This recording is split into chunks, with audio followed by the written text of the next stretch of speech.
बिस्मिल्लाहिर्रहमानिर्रहीम। Dear students, अस्सलाम वालेकुम। हम 10th क्लास फ़िज़िक्स पढ़ रहे हैं और हम यूनिट नंबर 10 के न्यूमेरिकल सॉल्व कर रहे हैं।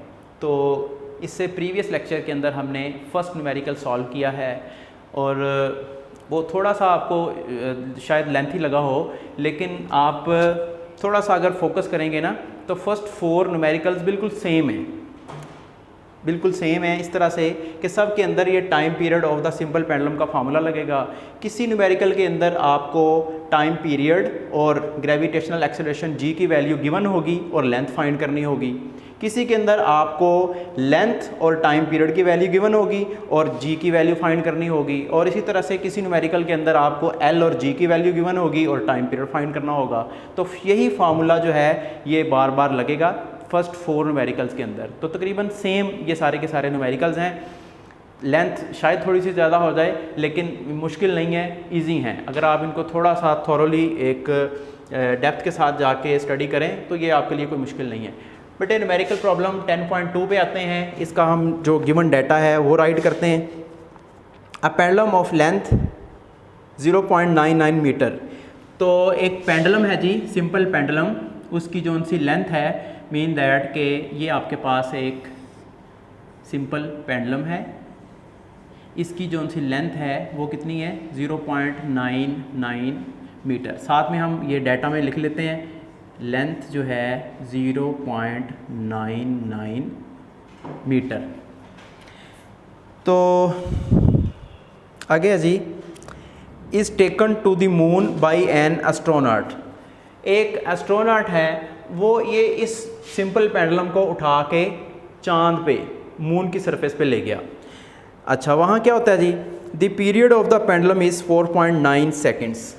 तो जो उसका टाइम पीरियड, पीरियड से मुराद क्या है, टाइम पीरियड, टाइम पीरियड जो है उसका 4.9 सेकेंड्स है, यानी मून की सरफेस पे। What is the value of g on the surface of moon. तो मून की सरफेस पे वैल्यू ऑफ जी क्या होगी। मैंने आपको ये पहले भी बताया था न्यूमेरिकल स्टार्ट करने से पहले कि किसी न्यूमेरिकल के अंदर टाइम पीरियड और लेंथ की वैल्यू गिवन होगी और उसमें जी फाइंड करना होगा। तो ये मेरे ख्याल से उसी टाइप का न्यूमेरिकल आ गया कि लेंथ गिवन है, टाइम पीरियड गिवन है, जी की वैल्यू आपने फाइंड करनी है। तो बेटे इसके लिए फिर आप क्या करोगे, फार्मूला लगाओगे। टाइम पीरियड, ये तो हमारा यहाँ से लेके यहाँ तक डाटा हो गया। हम अब फार्मूला लगाते हैं। फार्मूला कौन सा लगेगा जी, T is equal to 2 pi L over g square root simple pendulum के टाइम पीरियड का फार्मूला बेटे लगेगा यहाँ पे। तो हम यहाँ पे वैल्यू सब्सटीट्यूट करते हैं या फिर हम सबसे पहले जी को सेपरेट करते हैं, क्योंकि हमने जी बेटे फाइंड करना है। तो जी की वैल्यू को पहले हम बेटे क्या करेंगे, सेपरेट करेंगे। तो हम यहाँ पे टाइम पीरियड एट मून लिख लेते हैं इसको। लेंथ जो है वो तो मून पे भी वही है, अर्थ पे भी वही है, और जी की value eight moon. Scaling on both sides, time period at moon का स्क्वायर 4 पाई स्केयर, ये स्केयर रूट और स्केयर कैंसिल हो जाएंगे। लेंथ ओवर जी एट एम ये बेटे रह जाएंगे। तो हमने क्योंकि जी इसको एम को सेपरेट करना है कैलकुलेट करने के लिए, इसको उठा के इधर सिंपली क्रॉस एक्सचेंज कर देंगे इनको। जी ऊपर आ जाएगा, टी एम स्क्वायर इधर नीचे आ जाएगा। तो ये बनेगा g m 4 pi square l over time period at moon, ये स्क्वायर आ जाएगा। टाइम पीरियड एट मून को ये इसके साथ भी टी के साथ एम लिखते हैं। अच्छा बेटे, फार्मूला आपके सामने फाइनलाइज हो गया। जो चीज़ आपने कैलकुलेट करनी थी वो सेपरेट कर ली। 4 pi square l over t square m की वैल्यू जो है वो बेटे सब्सटीट्यूट करें, आपका आंसर आ जाएगा 4 पाई स्क्वायर की वैल्यू 3.14 होल स्क्वायर। लेंथ की वैल्यू क्या है जी 0.99। टाइम पीरियड की वैल्यू बोलिएगा 4.9, ये तो ये 4.9 होल का स्क्वायर है।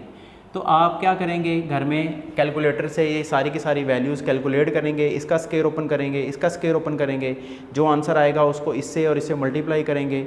इसका स्क्वायर ओपन हो चुका होगा इस ऊपर वाले आंसर को नीचे से नीचे डिवाइड करेंगे तो बेटे फिर आपके पास जो जी की वैल्यू एट मून आएगी वो कुछ इस तरह से आ जाएगी 1.67 metre per second square. This is the final answer for value of gravitational acceleration at the surface of moon. ये बेटे आपका आंसर आ जाएगा। नेक्स्ट जी हम क्या करते हैं, एक मिनट जी बच्चे, हम यहाँ पे ये सारी चीज़ें कैलकुलेट करेंगे और कैलकुलेट करने के बाद हमारा answer 1.63 metre per second square ये आ जाएगा। आप घर में कैलकुलेटर से इसको बेटे कैलकुलेट कर सकते हैं, बल्कि आपने ये काम खुद करना भी है और इसको लाजमी तौर पे इसका क्रॉस चेक करना है कि क्या वाकई ये आंसर जो कैलकुलेशन जो है वो यही आ रही है या नहीं आ रही। अगर पॉइंट के बाद 6 के बाद 0.6 के बाद 3 ना आया, 2 आ गया, 4 आ गया या 1 आ गया तो फिर भी आपका आंसर ठीक है, क्योंकि ये पॉइंट के बाद एक आध डिजिट जो है वो आगे पीछे हो जाए तो इसका कोई नहीं मसला होगा। तो जस्ट आपने कैलकुलेशन जो है वो बड़ी फेयर होके करनी है। न्यूमेरिकल प्रॉब्लम हमारा बेटे 10.3 है। इसका हम डाटा लिखेंगे पहले।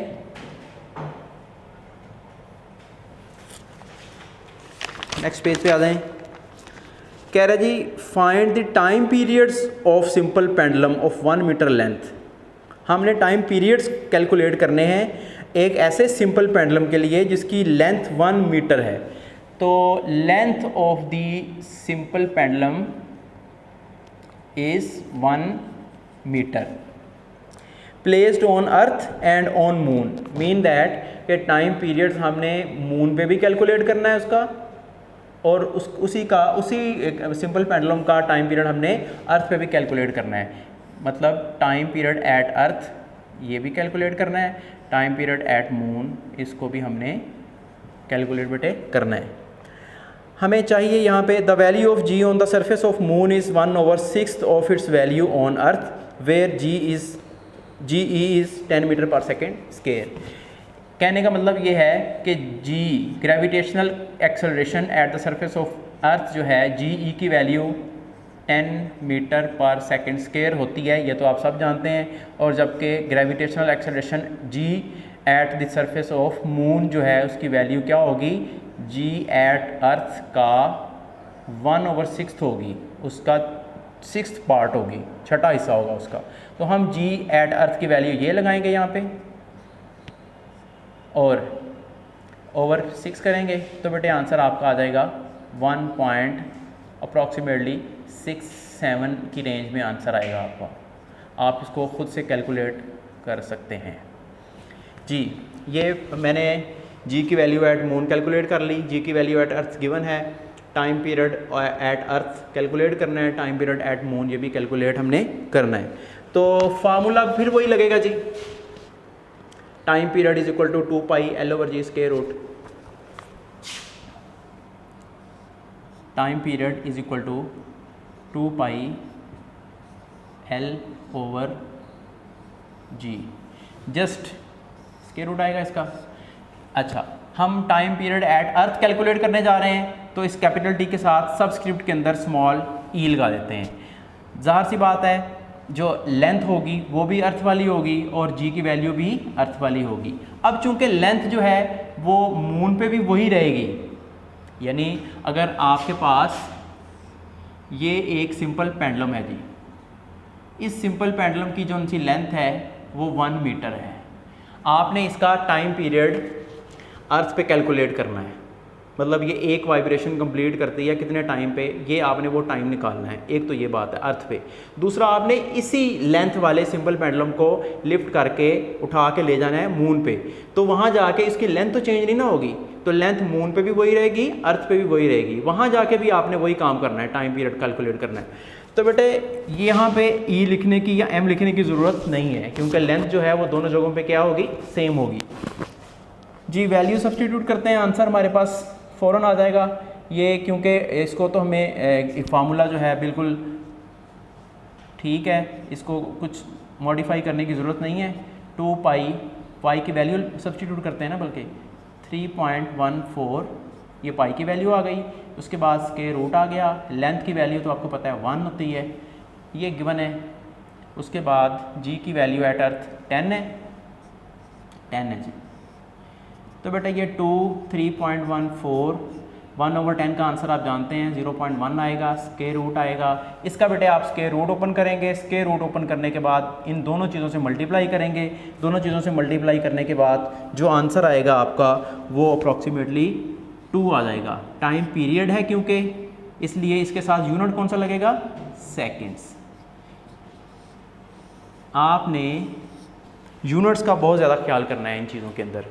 फिज़िक्स के अंदर यूनिट का हाफ मार्क होता है, वो हाफ अगर आपका मार्क डिडक्ट होता गया तो बहुत सारे नंबर आपके कट भी सकते हैं। तो बेटे इसका अब हम करते हैं next. Time period at earth calculate हो गया, टाइम पीरियड एट मून हमारा रह गया था। लें जी time period at moon, same उसी तरीके से होगा ये भी। फार्मूला मैं लिखता हूँ बेटे, 2 पाई L/G की वैल्यू एट मून साथ लिख देंगे।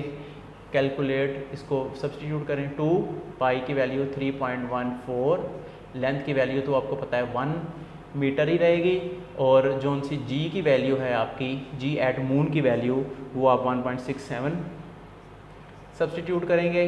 बेटा इसको 1/1.67 का आंसर फाइंड करेंगे पहले, फिर जो आंसर आएगा उसका हम स्क्वायर रूट फाइंड करेंगे। वो आंसर जो होगा उसको इन दोनों चीज़ों से मल्टीप्लाई करेंगे, तो आपका जो आंसर है टाइम पीरियड एट मून का, वो फाइनली यहाँ से हम निकल आएगा 4.9 सेकेंड्स।